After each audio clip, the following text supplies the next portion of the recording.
This is a Security Weekly production. This week, Doug White joins us to talk about digital even forensics. He's a fellow Rhode Islander here in studio. Very excited about that.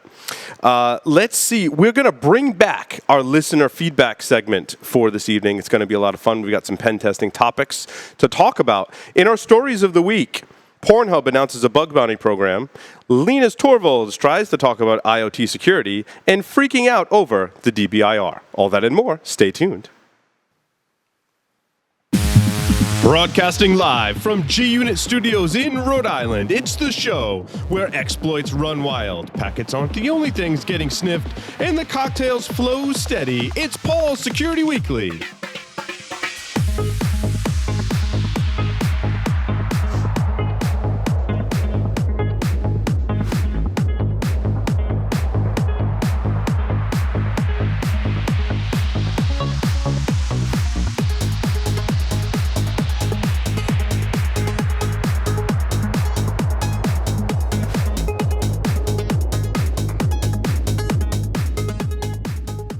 Security Weekly is brought to you by the SANS Institute, the most trusted source for computer security training, certification, and research. Visit SANS.org to explore the full curriculum and latest training offerings. Onapsis, the leading provider of solutions to protect ERP systems from cyber attacks. Customers can secure their SAP and Oracle business critical platforms from espionage, sabotage, and financial fraud and risks. Visit them on the web at onapsis.com. Pony Express. Check out their line of penetration testing devices, including the Pwn Pad, the Pwn Phone, and the Pwn Pro. For enterprises, there's Pwn Pulse, providing continuous visibility into wired, Wi-Fi, and Bluetooth spectrums across all physical locations, including remote sites and branch offices. For all those hard-to-reach places, there's Pony Express. Visit them on the web at ponyexpress.com. And now, here is your lovely host. He's a man that knows the difference between a man wearing a kilt and a skirt. It's very subtle. Do you? Paul Asadorian. Welcome, everyone, to Security Weekly. This is episode number 464, being recorded on May 12th, 2016. I'm, of course, your host, Paul Asadorian. Joined in studio by looking at the right camera now, or the camera that's on my left, which is the right camera. In studio, Mr. Larry Pesci is, of course, here with us. Welcome, Larry. Yet another Epic Cat shirt today. I'm wearing our studio sponsor shirt, IT Pro, itpro.tv/hacknaked for a 30% off for life discount. How about that plug, Larry, in that transition? Very nice. Huh? You're like NASCAR level at that. Man, well played. Well played. Doug White is here in studio. We're going to introduce him. There he is. We're going to introduce him shortly and do an interview with him. On the lines via Skype, our illustrious host, Mr. Michael Santarcangelo, who is lovingly referred to as Michelangelo today. I thought that was a new one. I think that's a new one for us anyway, Mike. Yeah, I like the Santa in front of it, right? I'd rather be an archangel than just an angel. Give me a weapon, baby. And no, was it Michelangelo? No, Michelangelo was the one that cut off his own ears. No, it was Van Gogh. Yeah, Wait, Van Gogh. what? I can't hear you. What? sporting the retro microphone tonight. And speaking of not being able to hear you. What? It's Mr. Jack Daniels here with us. Welcome, Jack. Get off my lawn. Hello. Good to be with you. Jack, Yes. long time. Yes. Nice to have you here. Rocking my vintage EV611 for the audio nerds.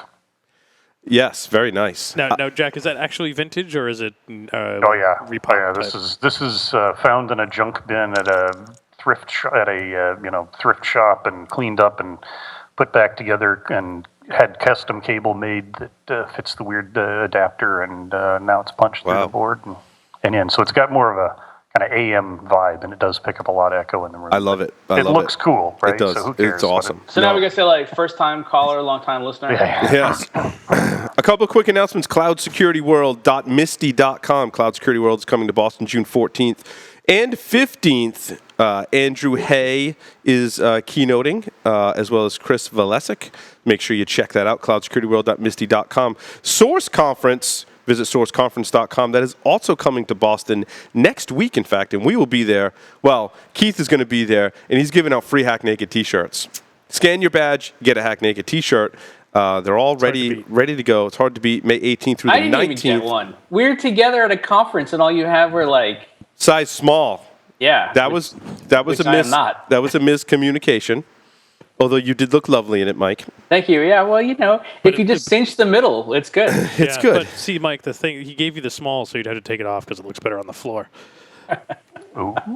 That does explain it. All right. Hey, we had a good motorboat. There is So a registration code SWP 2016 GA for Source Conference, which will give you a discounted price, taking it down from the at-the-door price of $595 to the Security Weekly listener price of $249. That's SWP 2016 GA. If you want to go to Source Conference next week, it's going to be epic. Rob has put together an awesome conference in Boston. So, all righty. Oh, and my last announcement is show-related. This is very exciting. If you go to securityweekly.com/shows, we now have all of our shows, including a new one that you can subscribe to individually. So you can subscribe just to Hack Naked TV, just to Security Weekly, and to our new show, Enterprise Security Weekly, which is now live. I know we mentioned it on a previous show. The way you do that is you go to securityweekly.com/shows or securityweekly.com/subscribe. You can now subscribe to all of our shows on our website, and they all have YouTube playlists and iTunes and Google Play and SoundCloud and tune in and however you want to listen to our show, whatever you use. If we're not in there, let me know. I will add us because we're into doing that lately. Nice. So, and so what's the recent release schedule going to be looking like for Enterprise Security Weekly? so Enterprise Security Weekly is recorded when John Strand has time. Okay. Which we shoot for Wednesdays, but it doesn't always work out that it's way. Like every third Wednesday when there's 2 moons in a month. No, it's weekly. It is weekly. Okay. All right, so weekly. And we have done the past 2 weeks, so there are 2 episodes already you're produced. already So you setting can go. precedent. That's you can only, and tomorrow we will record another episode on vulnerability management, and I got some very interesting enterprise security news to talk about in that too. So nice, and the other one that we'll probably end up having some stories that carry over, probably more in depth to Enterprise Security Weekly, I would guess. actually, they're like completely different. Really? I mean, completely different. There's a method to my madness. Yeah, but I'm saying that I can see that better discussion to be had enterprise side wise from one of the shows that, or one of the stories that I've got in the show notes tonight could happen on Enterprise Security Week. Correct. Yeah, and there'll be I will like mention nice that little when we get there. Yeah, nice little segues into the Yep. other shows, which Yep. is awesome. So Aaron recorded a Hack Naked TV today. That's already been posted. Nice. So you can go check that out. Let's see our special guest for this evening, a fellow Rhode Islander who was kind enough to come in studio and realizes why we do a podcast every week. It's our excuse to drink and have cigars and commiserate And hang out with with each friends other. and- Yes, it's very nice. And there are no children here. That's right. So Doug teaches courses in digital forensics, computer networking, and other computer and security topics. He's a core team member of the Rhode Island Cyber Disruption Team, which is coordinated by the Rhode Island State Police. Welcome, Doug, to the show. Thank you. It's like exciting to be here. I always watch the show, and then like all of a sudden excellent. I get to like actually come and be here, and like it's a real place and everything. It's Long-time listener, first-time caller. And Doug and I get to exchange emails a couple of times a year on various topics, and we finally get to sit down face to face for I know. a change. It's like I'm not sure I've ever seen Larry more than once, like in person. I see him like in images and things. It's like I think that blurry spot over there. It's like the Yeti. It's like way out there in the distance somewhere. There's this blurry thing, and that might be Larry. I just like to hang out in out of focus areas. I think that's a really important thing to do is just to be in that blurry spot. It keeps you out of all kinds of trouble too. So, Doug, how did you get your start in information, computer security, and in forensics? The honest truth is way back, like as old as that microphone. I worked for a large bank, the Federal Reserve Bank, and I was a mainframe operator for an IBM mainframe and a Honeywell mainframe. And we started getting the idea that maybe there could be issues with security, because the idea of security back then was just that the security is provided by the fact that no one knows how to do this stuff. It's like, the only people that know how to do this are like weird guys in like white shirts and black ties and black horn rims sitting at NASA or something. I think that's like SCADA too. When it originally exactly, no one knew how to do it, so it was. It's secure, the exact SCADA model that you see today, and it actually works with SCADA because you go look at those systems and you go, wow, is that hard drive made out of like old pipes, and you're not really sure how they built this stuff. But the bank was like that, and nobody really had a clue. And so me and this other guy started trying to break things at the bank, and we started coming up with like algorithms and things like that. And the next thing I know, we were stealing money from the bank. I mean, they knew we were doing it. We were writing these like spec reports that nobody read. I mean, it was just like these reports that were like sent in. I don't even know where they went. And then one day this guy calls me and he goes, "Don't do this anymore." He's like, "You're creating a huge risk to the bank because anything written down could be, gotten by somebody." So all of a sudden it's like we were shut down. I was doing that, and then I got into forensics because I started dealing with law enforcement people. People started calling because they had me for a class, or they knew me, or from somewhere back in like the late 90s. You'd get these police officers call you, and they would go, "I got this thing." And you're like, "Okay," that narrows it down.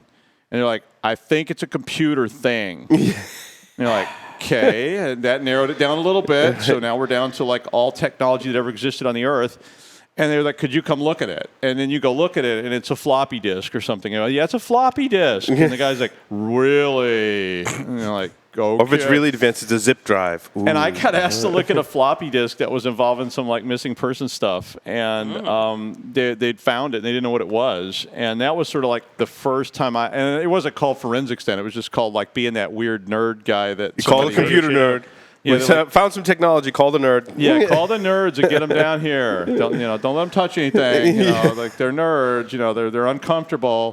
But so that's kind of how that got started. And then I got involved in sort of commercial side of digital forensics because I met this guy named John Mellon, and John was a retired customs agent. And he started this certification called the CCE, which was one of the original like certifications in security. And it was all John. I mean, it was like, if you want a CCE, you call John. And John gives it to you, or he takes it away. And it was just like, John giveth, John taketh away, John defines the rules.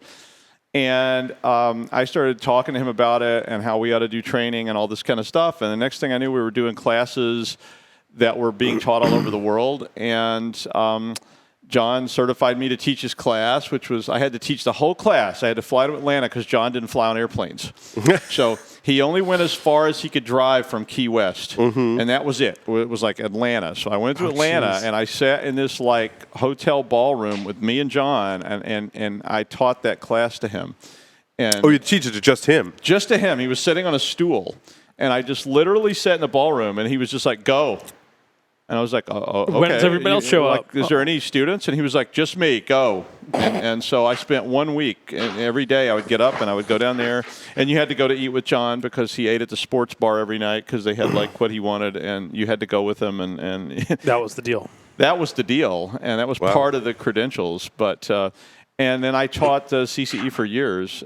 So like there's so many police officers in the world that I still get pulled over, and there's police officers going, "I know you." Get out of here. I know you. You're still getting a ticket. They're like, I can let the speeding part go, but I'm sorry, the DUI and violence, you're going to jail for that. So how has it? So you were teaching this really early on. How has the technology changed over time?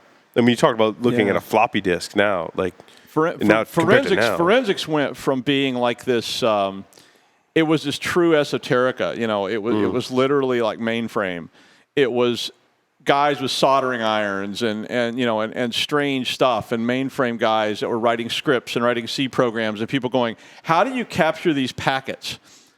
And nobody knew how. I mean, it's like, how do you do that? How do you intercept this? How do you look at a hard drive? Is there some way you could get a listing of all the files on the drive? And by people wrote their own tools, basically. And there were no tools. I mean, there was this very early stuff that was running on Linux. There was like Ph.D. and Phenema's tools that were running, like Corner's Toolkit and all this kind of stuff that got developed. But all that was academic stuff. And when you started dealing with like agencies and things, there was just nothing. And so all that very early forensic stuff that I was involved in was a lot of people calling you. It was just like the floppy disk problem. People calling you, "Could you write, I don't know what this is called, but is there a way you could make a list of everything, like by date?"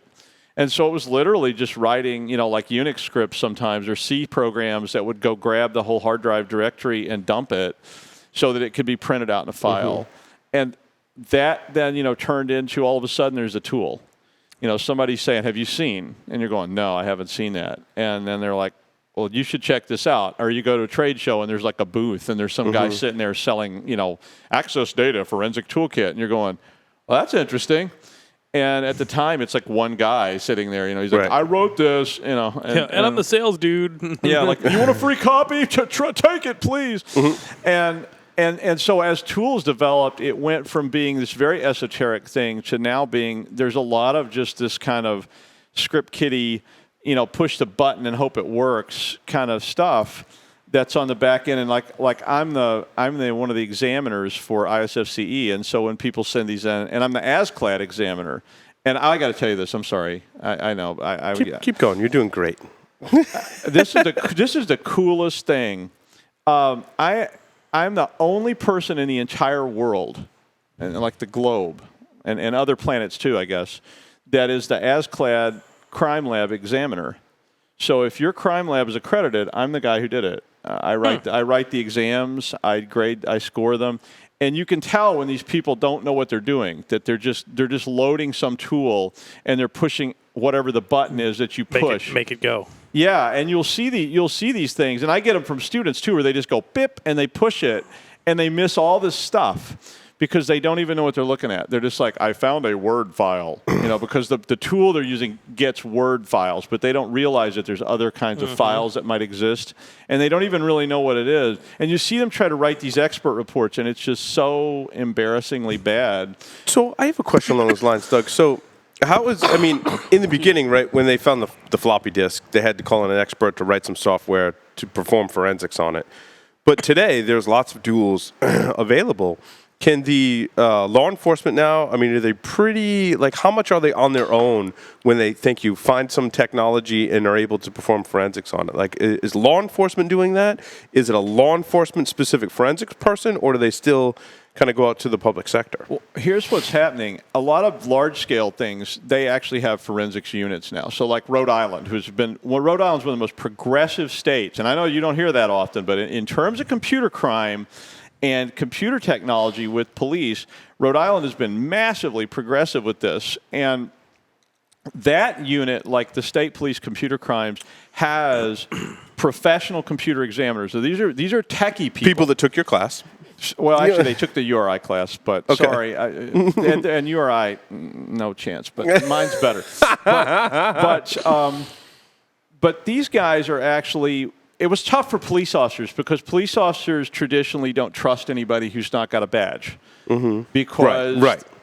I can see that. The sort of it's like the military. The model is like, why aren't you wearing this uniform? Right. You're either wearing it or there's some reason that you're not. And that was sort of when I first started dealing with police officers. They're sort of going, so you're not a police officer. And I was teaching these classes, and there's this room full of guys that have guns.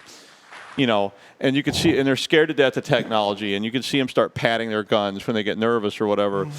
And they're just like, you're not a police officer? And it's like, no. But so what's happened is they learned that because of the process involved in becoming a police officer, so becoming a badged FBI agent, becoming a badged state police officer, it's so awful. They can't get the best people. When you go to a bunch it's a different skill set too. Yeah. There is a little bit of FBI is a little bit of overlap. You do some technology, academic training in FBI, but like you go to these police agencies and you say, how do I get somebody to my computer lab? And they go out and they go, okay, well, first of all, you go to you go to police boot camp for like 11 months. And, this drill sergeant's yelling at you, and you have to climb over walls and stuff. And this is a room full of computer science people. And I'm going, you have to do what? Go outside. Run. Exercise. Do they have a bar on site? Are there cubicles we can work in? Yeah, and then very quickly all those people leave. And they're left with the people who are going, yeah, get some. Those kind of guys. And there's nothing wrong with that. Those guys make great police. But then they tell you, oh, yeah, and for 7 years, you're going to be working on the street. So you're going to be breaking up bar fights and pulling people over on the highway. Before you even touch a piece of technology. Exactly. And then the next thing you know, your skills are gone because you spent 7 years driving a police car. Breaking up bar fights. Yep. Right. And you may be good at breaking up bar fights, but you just lost all those skills that you had. And so then their lab is filled with nothing. So what they learned was we better go find a way to hire people that know what they're doing that have this specific skill set. Right. So what you've been seeing happen is state police agencies, federal police agencies in large states tend to do this kind of stuff for local police officers. But even large local police units now are actually developing their own forensics crime labs so that they can do workups on this, at least at a basic level. And you guys know this, you can train people at many different levels. Right. So you can have a pen tester who can go in and run a script and go, yeah, there's this, this is ridiculous. But wow, what is this? And then they call the next level a person who comes in and goes, see. Yeah, so I'm it's a gonna take tiered this model. apart. Now, at the lower tiers, is it mostly, I would imagine it's a lot of mobile and cellular people at the lower level, right? Because a lot of times what they're getting is a cell phone or, I've been involved with some things that the person only uses the cell phone. And they ask me, and I'm like, I don't know. I know some smartphone stuff, but it mostly involves Wi-Fi and Bluetooth and apps. Like what you're asking is like sheer cellular, forensics kind of stuff. I mean, at the entry level of all this, it's two main things that I've seen. It's child pornography and that kind of thing. So, and again, this is all smoking gun stuff. So I want to walk in because unlike those TV shows, somebody sent me one of these TV shows to watch. They said, "Oh, you should watch this TV show." Yeah, like NCIS. I watched every episode of NCIS. Yeah, I thought it was a pretty good show. I watched this one episode, but I was like, the first thing I thought of was like, these people have more person hours than I've ever seen in my whole life. It happens like this. Yeah, right? well, that and I'm like, wow, that took a while, But yeah, on the show, she just like plugs his cell phone in and it goes, boop. We found it.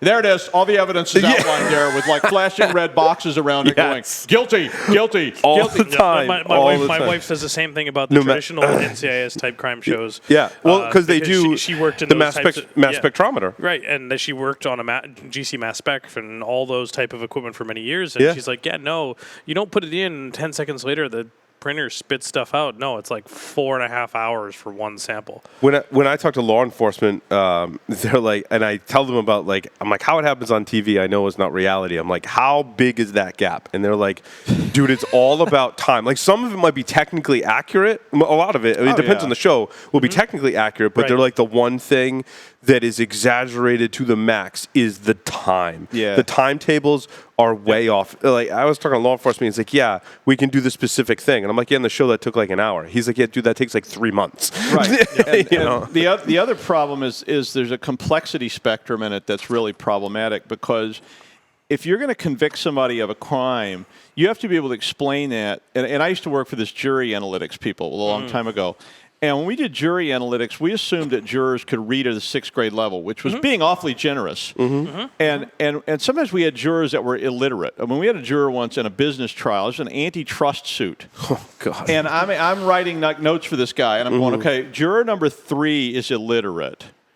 And this guy's supposed to analyze this economic expert data and make some kind of conclusion about whether or not this is antitrust. And I'm like, this guy can barely understand the Flintstones. And he's supposed to understand all this. Well, you have the same problem with digital forensics. So it's like I get a guy like Larry who's so good. And you get this case, and you're doing a TV case, right? And now you're breaking down all this malware, and you're finding all these like esoteric kind of things in it. And yeah, right, that's never going to happen because somebody's going to have to sit down to that jury and try to explain this in a time frame that makes sense and convince them that beyond a shadow of a doubt, this is real. And you're starting to go, well, statistically speaking, all these packets could have been broken in, and it's like, yeah, that isn't going to happen. You're looking for smoking guns. You want to walk in and go, he had 9,746 photographs of underage farm animals on his machine. Right. And a jury can buy into that. They can go, wow, that's disgusting. Guilty. But if you get into this stuff, like one of the really, things that people like to talk about, they love to talk about encryption in classes. They love to talk about steganography.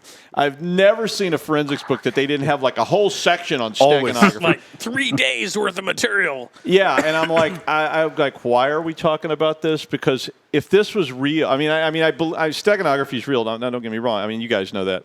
But terrorists we've covered stories where they found terrorists. And if you're dealing with nation states, if you're the U.S. military taking on the People's Republic of China, sure, hell yes, steganography. I absolutely.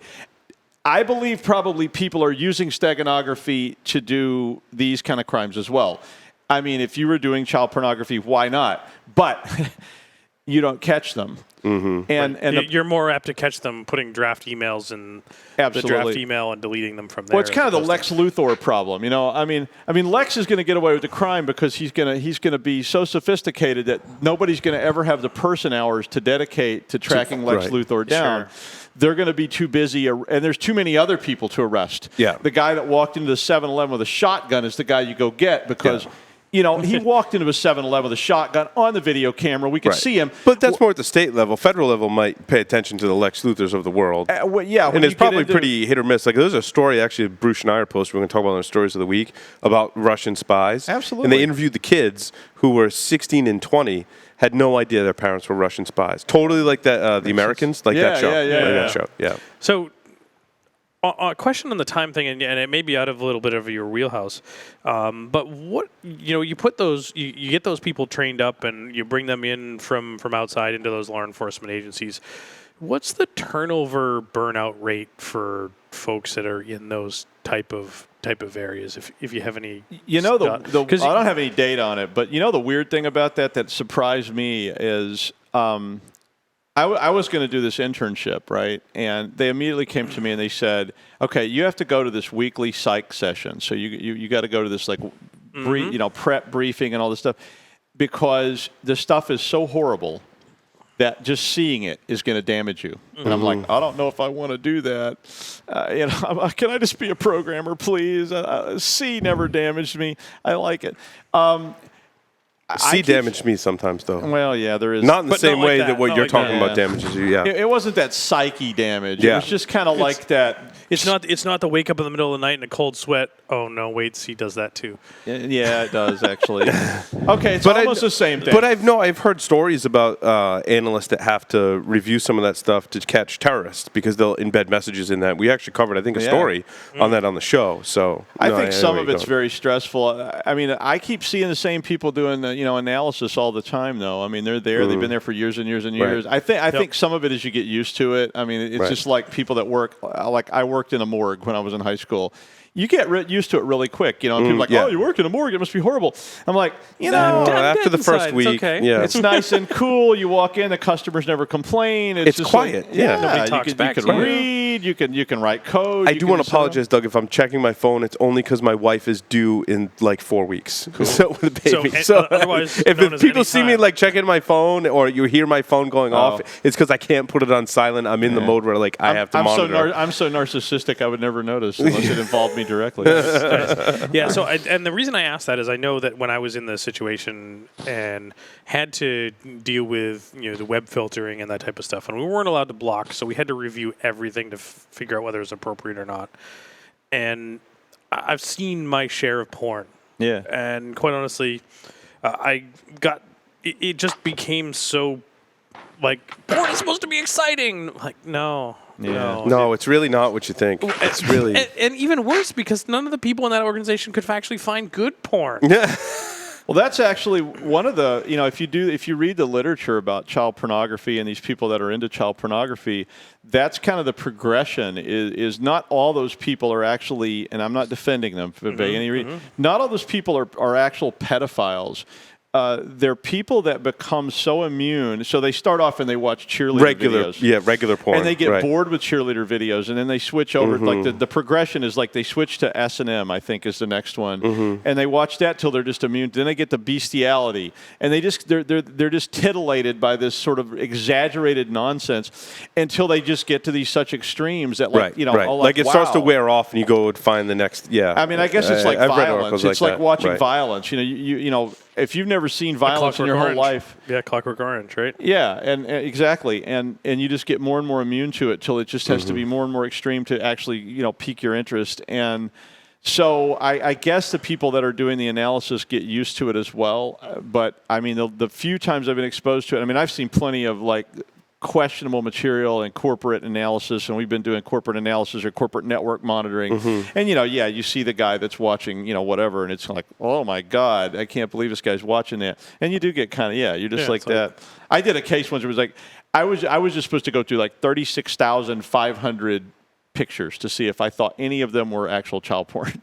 It's exactly oh, my God. And that's forensics. It's called, nope. Nope. Oh, maybe. Been Nope. there with doing Yeah. a Twitter analysis for porn sites. Absolutely. Yes, honey, it's research. And oh my God, what is that? That was the time when I didn't know that pterodactyl porn actually existed. That's right. You get enlightened. I learned a lot. I've learned a lot of things. Just like you're going, I had no idea that was a thing. That that's it's a thing. Yeah. And that it's not only a thing. There's like whole genres dedicated to it. Yeah. That was like when I learned about tentacle porn. I didn't know what that was. I had never heard of it. I didn't know where this is going. And but I saw that on a hard drive, and I was like, what the hell is that? And I'm like flipping through it, and I'm like, okay, this is bizarre. Am I going to get me some more of this? And then the guy's a collector, and the next thing you know, I'm in Japan. I'm kidding. But I had a question and I lost it. that tentacle porn. I did. The tentacle porn just did me. So we got all hot and bothered. what is the Rhode Island Cyber Disruption Team? Okay, so way back when, there's a guy who was a state trooper in Rhode Island named Ken Bell, and he's this really great forensic security guy, and he was a state trooper. And he and I were talking, and he was trying to get the computer crimes unit started because this was back when, even state police agencies didn't have computer crimes. That was just something they're like, yeah, send it to the FBI. And the FBI's like, well, we got 2 guys. There's a warehouse full of stuff. So Ken was trying to start computer crimes. After that, we started realizing that there was this huge need in states to cross over between tradition, which was that there's the police, there's corporate, and if we could mix all those things together, maybe when people were having issues, whether they were small businesses, they were police units, they were whatever they were, maybe they could call. There was somebody they could call. Because I was like, who do you call? If there's a dead body laying here in the studio, we all pick up our phones and dial 911. Right. But if there's a dead, AS400 laying there, and we don't know what do you do? Do you call somebody or do you just let it go? And the issue for me was, well, how do we start moving this from our tradition? Because I'm at least somewhat like you guys. I came out of the mainframe world, so it was all these techie people, right? And when I was an undergraduate in school, everybody was a tech. Everybody was on the mainframe. We hacked each other. We broke into things. It was part of the gig. As that moved into the real world, beyond just this room of us and all these people that are watching this, and it moved into my dad and my grandmother and some kid in New Jersey who's never, who's got a phone. It changed. And it changed what security was all about. And it wasn't always just about, here's this giant corporation that can afford to hire you and Larry. They call you up and they go, we don't need to ask the price. Just come on board. We need you. Well, not everybody can do that. And I was getting those calls too. I was getting calls from, Sid's Used Auto Parts and a doctor's office in, Colorado going, right. We don't know what to do here. So the cyber I get calls from my friends like that too. Absolutely. Yeah, I don't know what to do. And the guy's like, what's your rate? And I'm like, well, here it is. And he's like, are you kidding me? And I'm like, well, you're a doctor. But we started worrying about that. And we also started worrying about it at the emergency level because I didn't know anything about this world. So I got introduced to this whole world of FEMA, REMA, MEMA, all these things. These are the people that respond when the world is ending.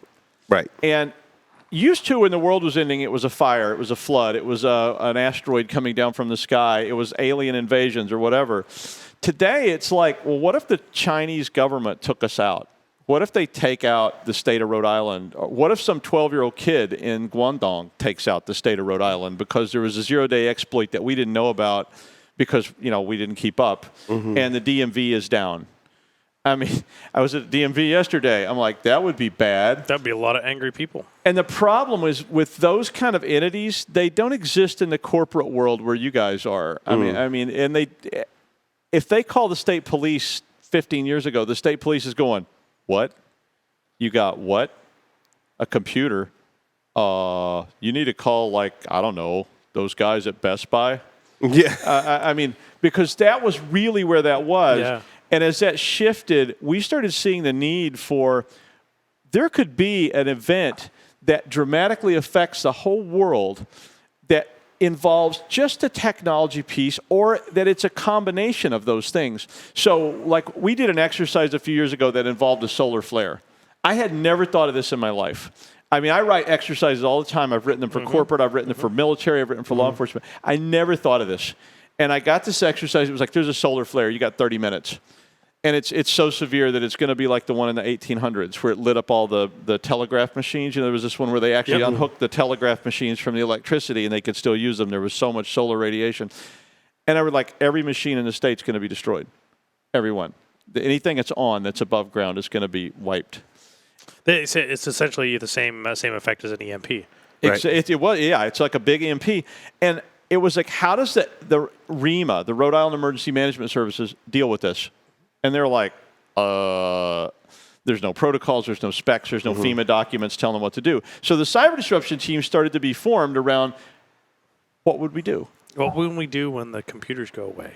Well, one of the exercises I wrote was a bomb going off at a place, and it killed the entire IT staff of this thing.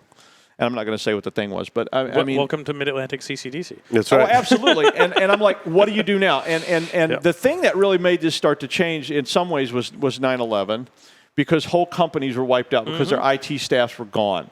And I do consulting all the time where I get called into these things called rogue IT cases, which I'm sure you're familiar with. And they call me and they go, okay, you know, Ted, he killed himself. I did one like that. And I'm like, okay, what was Ted's role? He was our server administrator. He was our security engineer. He was our firewalls expert. He was our, he ran our email server. I mean, and I'm He like, was our computer guy. Yeah, so I'm like, is there anything he didn't do? And they're like, no. And I'm like, so who has the passwords? Ted. Are they written down anywhere? Ted's dead, baby. Yeah, and Ted's dead, baby. I was glad. I had to crash that Honda. I'm glad somebody got that reference. But and we started thinking about this in terms of cities and states and towns because again, they just didn't have those kind of resources and that kind of knowledge base, and a lot of them were just run on shoestring budgets. They still are. They've got Ted, Zed, whichever one you want to call him, who's the computer guy, who's managing every single piece of equipment they have. No one else knows how it works. He keeps it running. You call him at 3 in the morning, you call him at 6 in the morning. And a lot of cities and states and towns and police agencies, fire agencies, EMT, all this stuff is run. And then expand it. Make it even scarier. Start talking about 911. Talk about the ambulance response. Talk about the military response. And over the last 10 or 15 years, you've seen that evolve. So the cyber disruption team was formed to develop protocols and standards to, one, just to have some way to deal with this. Secondly, it was to develop secondaries. Secondaries are lists of people in the state that we know have certain skill sets. And so people have come to these meetings that work for X. They work for company X. And I know that's really a Cisco person. Yeah. We have a huge list of hundreds of people now in the state of Rhode Island that if we needed those people, we would call them and say, can you come? Because our Cisco people are washed away in the tsunami. They're gone. Who's going to manage this for this? Could you come for 2 days and help us? And because the state just doesn't have those kind of resources. Right. And they're there. There's people like me and you guys that exist in this state that do know what we're doing. You guys better than me, but I mean... You need a bench, basically. Exactly. Yeah. And we started developing that, and over the last few years, Rhode Island was the first cyber disruption team in the United States. We had it. It was the very first. It wasn't even called that. It wasn't called anything. It was called Doug and Ken. Actually, I think it was called Ken and Doug, it depends on which one of us you ask. But it was called Ken and Doug's little thing. Now, FEMA took our documents, and every state in the United States, as far as I know, has a cyber disruption team. That's awesome. And those documents rolled out, and these states have massive infrastructure that they're developing. FEMA's doing exercise on a just recurring basis to test how does this work. I'm going next week to a military exercise for the whole week that's just cyber. That's all it is. It's looking at what is the impact, how do we respond, how does a guard unit go out and deal with not a flood, a fire, a riot, a Trump rally, whatever you want it to be. Sometimes those are very similar. Yeah. How does the guard deal with a terrorist attack on cyber infrastructure, even if that attack is just peripheral to that? I mean, the example I kept using was this. Now, I had a friend who lives in Queens, in New York, and during the hurricane, the police were driving through the neighborhoods with loudspeakers saying, please go to the following website to find your best evacuation route. Please evacuate now. Go to the following website to evacuate.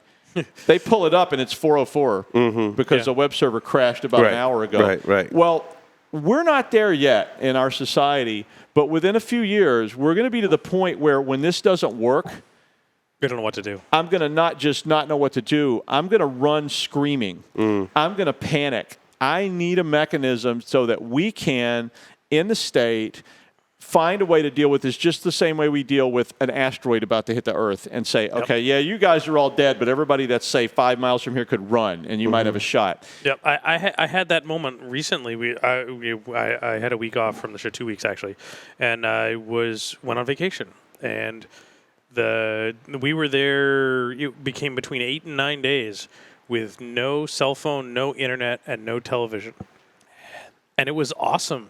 The first day and a half, 2 days were really jittery, hard. twitching. It wasn't even that, but it was like, oh, hey, I could go do this thing on my. Yeah, no. I could look that up. I'm like, how do I do? No. Yeah. And then about day 2, it was like, hey, I'll figure it out. Yeah. And no, that's a good point. We've Larry. gotten so dependent on that, and I don't know it's a bad thing. I believe me. I mean, I'm tied to the whole thing, and you guys are too. But I mean, the idea that I need to look up my insulin dosage. Or whatever it is. My pacemaker is run by, RFI, by Wi-Fi. My cocktail recipe. Yeah. Very important. It's on my phone. Exactly. I'm going to have to drink raw ingredients. I'm going to have to guess. Shit. And the weird thing I learned from dealing with these EMAs, besides how hard that job is, because talk about overwhelming. The first time I was involved in these exercises, the most stressful thing I've ever done in my life. And I did some stressful stuff. I was in this exercise, and I showed up that morning, and I was the operations chief. So I was running teams of people. Okay, that's easy. That's what I did for the whole day, the day before. I showed up that morning. I had a headache because I stayed up too late. I was doing some coding something or whatever. I walk in the room, and they said, "Oh, Ken Bell is dead." And I was like, "Really?" And they're like, "No, he's not really It does dead." sound like CCDC, the same thing. Yeah. Yeah. And they were like, "You're in charge. You're the incident commander." And I sat down in this seat in this room. And I got this phone, and I pick up the phone, and all 50 states of the United States were on this phone. There was a representative of all 50 states on this call, and I'm running it. And they said, oh, and the White House is listening. They were like, the National Security Council is listening in the basement of the White House. And I was like, yeah, cool. I was like, you got some Pepto-Bismol or something. But, I mean, it really started to make a point to me about how scary this stuff really is in terms of what we've been doing for years. And I mean, and a lot of us have been preaching this. I know you guys have been preaching this stuff for a long, long time. I've been preaching this stuff since the 80s. But it's starting to sink in at the city, state, federal level that there really is going to come a day when there's going to be either a terrorist or a natural disaster that is going to involve this in some strange way that we probably haven't quite thought of yet, that's going to cause people to just literally hit a level of chaos, because we're going to get there where when you can't type in what to do when a poison gas cloud is outside your house on Google and get a response that says seal all the doors and windows with duct tape, and let me order that from Amazon, and the drone's going to drop it down the chimney. Doug, I want to change gears just back to forensics for a moment. A lot of people listening may want to be getting into digital forensics, as it is an aspect of security. What's your advice on how they do that? Take technology classes, for one thing. I mean, at the entry level, so this is people that are doing smoke and gun cases. I mean, that is the button pushing, I mean, and you can get into that. I mean, you can take a basic class. You can take an access data class. I mean, the biggest problem today to me is the tools. They're so expensive. And, access data is, it's like 8,000. I know, I'm going to get in trouble. They're not your sponsor, right? No. Okay. Access data is, not that there's anything wrong with that, but it's, it's $8,000 a license. Now, there's free stuff out there. So if you got the skills to use Linux or Unix or whatever, you can go get amazing free tools that are more powerful than these commercial tools that cost you nothing.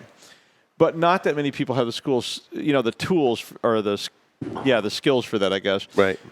But if people want to get into this, it's basic technology to start with. I mean, the more of this you understand, the more that you understand about file structures. I mean, I've benefited so much from the mainframe's knowledge that I had, which I thought was worthless. It's like things moved on. It's interesting how we moved to cloud and how all that mainframe stuff is pretty applicable. I had to do a speech in Chicago last week, and my whole speech was called like, the cloud versus the mainframe. Is there any real difference? Yeah. I mean, there isn't, in my opinion. I agree. But so those basic skills are so critical. Understanding hardware is critical. And a lot of gamers do well in this because gamers gamers love know hardware. Oh, yeah. When I get students and I want my hardware guys, they're always people like, yeah, man, I've been trying to run like Halo. I've been running on like a 12-year-old computer that my sister had, and I had to overclock it with a bar refrigerator, and I have 18 video cards. It's exactly. awesome. Yeah, It's I got that to work, and I'm running it on Linux with wine. Of course. And so those kind of baseline skills are introductory to forensics. And the more of that you have, the more valuable you're going to be as an examiner, because you can walk into a room. Like, I had a police officer call me one time. He called me on my phone. It just rang, and you answer these calls, right? It's just like, oh, wow. And the guy's like, okay, I got this. I'm in this room, all right? He's like, I'm going to send you a picture, but you can't share it. I'm like, okay, cool. He sent his picture, and it's just like this room. And there's like on the shelves. At first I thought it was a bar. And I'm like, what is that stuff? And he's like, yes, those are bombs. And I'm like, wow. And he's like, yep. And he goes, but here's the real question. He's like, what is this, and should we run? And he's like looking at this device, and he says, it's a device, it's black, it's blinking, we're scared of it. And I'm like, that's a PS3. So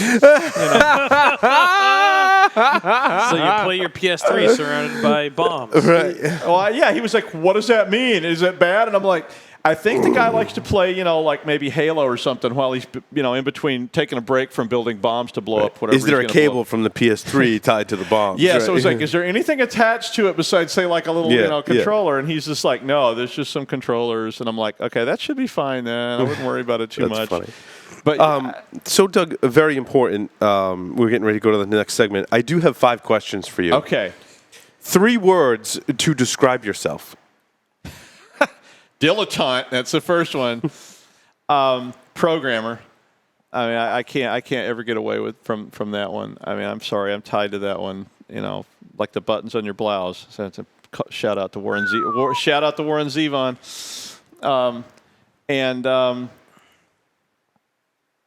Problem solver. That's 2 words, but I'm going to put them in there. If it's hyphenated, it's fine. If you were a serial killer, what would be your weapon of choice? Omelets. If you wrote a book about yourself, what would the title be? Oh, I probably can't say it on television. Well, we're not regulated by the FCC. You can say whatever the hell you want. That's right. I know. More importantly, I'm just you can kidding. say whatever the fuck you want. Yeah. Sorry. Probably like technology will save you and fuck you.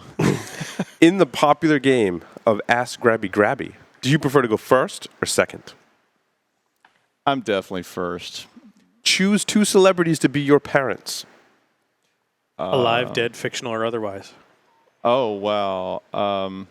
One of them's got to be Sean Connery. I mean, I Good can't. choice. Like your mother likes that Trebek. Yeah. Moneypenny. Come out, Moneypenny. I actually ran across someone that had the last name of Moneypenny. Hey, it can happen. Your mother's a whore, Trebek. Sorry. I'll take an anal bum cover for $1,000. Sorry. Yeah, I think I'm going to pick Kate Hepburn to be my mother. There you go. It's like, I think her and Connery is going to turn out somebody that could actually, kick ass, be cool, and still, put down John Wayne at the same time. So you're not going anywhere. You're going to stick with us for the whole show? Yeah, because we got okay, good. You don't have to go around and do a case or something like that. Okay, No, good. I'm good. That's excellent. Till the phone rings. I'm very excited. Listener feedback in the right camera is coming up next. We're bringing it back from way back in the day. So stay tuned. Don't go anywhere.